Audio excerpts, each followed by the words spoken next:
Hello friends, नमस्कार दोस्तों। ये आयशर मोटर लिमिटेड का चार्ट लगा हुआ है। अगर हम चार्ट पैटर्न के अनुसार बात करते हैं तो स्टॉक में थोड़ी बहुत गिरावट आई है ऊपर के लेवल से, और इसने जो हाई बनाया है 2,994 बनाया है। देखिए, सितंबर में एक बढ़िया तेज़ी रही, और जिन्होंने एक तरह से ट्रेड लिया है ऑटो सेक्टर के शेयरों में, बढ़िया एक तरह से ट्रेड बना है। लगभग 10 से 15% इनमें तेज़ी रही है। आयशर मोटर का स्टॉक देखिए, ये नीचे के लेवल पे था लगभग 2,545, और 31/8/2021 को, और आज के दिन जो ट्रेड कर रहा है इनमें सितंबर लास्ट 30/9/2021 को, और 2,788 रुपये 85 पैसा। इनमें सितंबर के स्टार्टिंग में जिन्होंने भी लिया है तो उनको ज़्यादातर प्रॉफिट रहा है। और इससे पहले अगर हम बात करते हैं तो लगभग 2300 का लो था 23/4/2021 को अप्रैल के महीने में, और ऊपर की तरफ का रेजिस्टेंस एक तरह से रहता था 2,791, यानी 2800 के ऊपर नहीं निकल रहा था दोस्तों। और सितंबर के महीने में एक अच्छी तेज़ी आई है। जिन्होंने 2300 2400 में लिया है पिछले अप्रैल और मई के महीने में, तो बढ़िया एक तरह से उनका पैसा बना है। अब 3000 को ये क्रॉस नहीं कर पा रहे। तो अक्टूबर के महीने में क्या है कि सेल्स के नंबर आएंगे स्टार्टिंग में, और ऑटो सेक्टर में जो तेज़ी बनी हुई है और ऑटो सेक्टर में तेज़ी बनी है सितंबर के महीने में, तो अक्टूबर में भी एक तरह से एक्सटेंड होनी चाहिए, और जो सिचुएशन बनी थी लॉकडाउन की वो ख़त्म हो गई। तो ये कुछ पॉइंट्स हैं, और ऑटो सेक्टर में तेज़ी आने की संभावना रहेगी। Q2 का रिजल्ट भी एक तरह से बढ़िया आना चाहिए आयशर मोटर का। एक पॉइंट ये कि काफ़ी वॉलेटाइल, अगर आप इसमें ट्रेड कर रहे होंगे या स्टॉक लिए होंगे तो ये बहुत वॉलेटाइल स्टॉक है ये, क्योंकि देखिए ये एक डेटा है। देखिए 22/1/2021 को ये ऊपर के लेवल पे था लगभग 3,000, तब इसका टारगेट बताया जा रहा था लगभग 3200 से 3300, लेकिन स्टॉक देखिए गिर गया था। तो जिन्होंने एक तरह से देखिए ऊपर के लेवल पे लिया होगा जनवरी के महीने में, तो स्टॉक ऊपर की तरफ गया है, तो थोड़ा बहुत और वेट करना चाहिए। और इस क्वार्टर का और Q2 का रिजल्ट बढ़िया आना चाहिए। जैसे कि पिछले 3-4 दिन अगर गिरा है ये, तो ऊपर का एक तरह से जो रेजिस्टेंस रहेगा, इसका जो ओपन और हाई है 2,846 2,840, यानी 2,847 रुपया।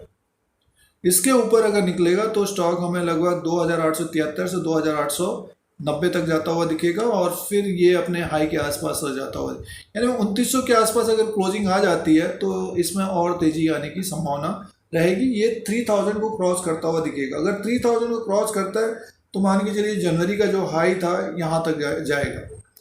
ये था जनवरी में जो हाई बनाया था 3,037 रुपया। 3,037 को अगर ब्रेक करेगा आने वाले समय में, यानी 2-3 महीने के अंदर, तो ये स्टॉक हमें फिर यहाँ से लगभग 200-300 पॉइंट ऊपर की तरफ दिखेगा। बट क्या है कि अगर जो ट्रेड कर रहे हैं, अगर जिनके पास समय नहीं है, जैसे कि 2,888 के आसपास क्लोजिंग आई है, तो स्टॉप लॉस होना चाहिए दोस्तों। जैसे कि इसका लो है 2,771 रुपया। थोड़ा बहुत अगर जैसे कि ये ड्रॉप किया था इसने, देखिए ये किया था 20/9/2021 को, एक ड्रॉप किया था इसने 2,756 रुपये 65 पैसा। तो 2,755 रुपये का एक स्टॉप लॉस होना चाहिए।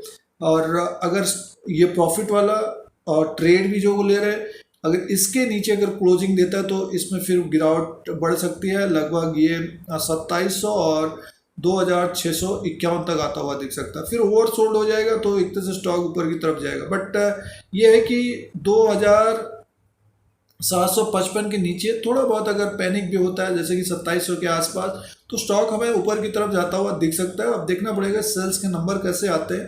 3-4 दिन की जो गिरावट है बहुत तेज़ी से कवर भी करता हुआ दिखेगा। तो जो बड़ा रेजिस्टेंस रहेगा एक तरह से 2,994 का रहेगा। और सपोर्ट की बात करते हैं तो सबसे पहला जो सपोर्ट रहेगा 2,755, उसके बाद 2,710 और 2,713 का रहेगा। इसके नीचे अगर फिसलेगा तो 60-70 पॉइंट नीचे की तरफ आता हुआ दिख सकता है।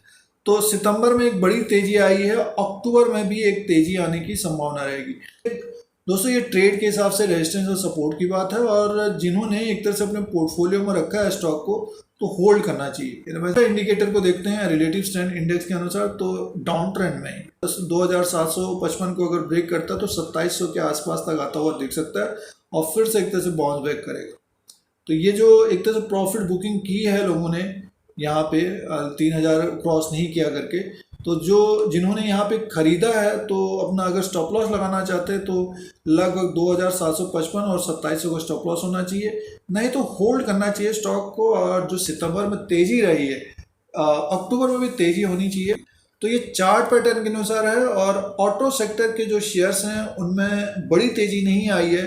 कारण ये रहा है कि पिछले 1.5 साल से काफ़ी एक तरह से प्रभाव रहा है, इनमें इफेक्ट रहा है, और रिजल्ट में भी कमी पेशी रहती थी, और चिप की जो कमी थी उसके वजह से भी सितंबर में अब वो कम होता हुआ दिखाई दे रहा है। डिमांड रहेगी, लोगों के पास पैसे आ रहे हैं, अगर इनकम बढ़ेगी, ग्रोथ बढ़ेगी तो गाड़ियां जरूर खरीदेंगे लोग।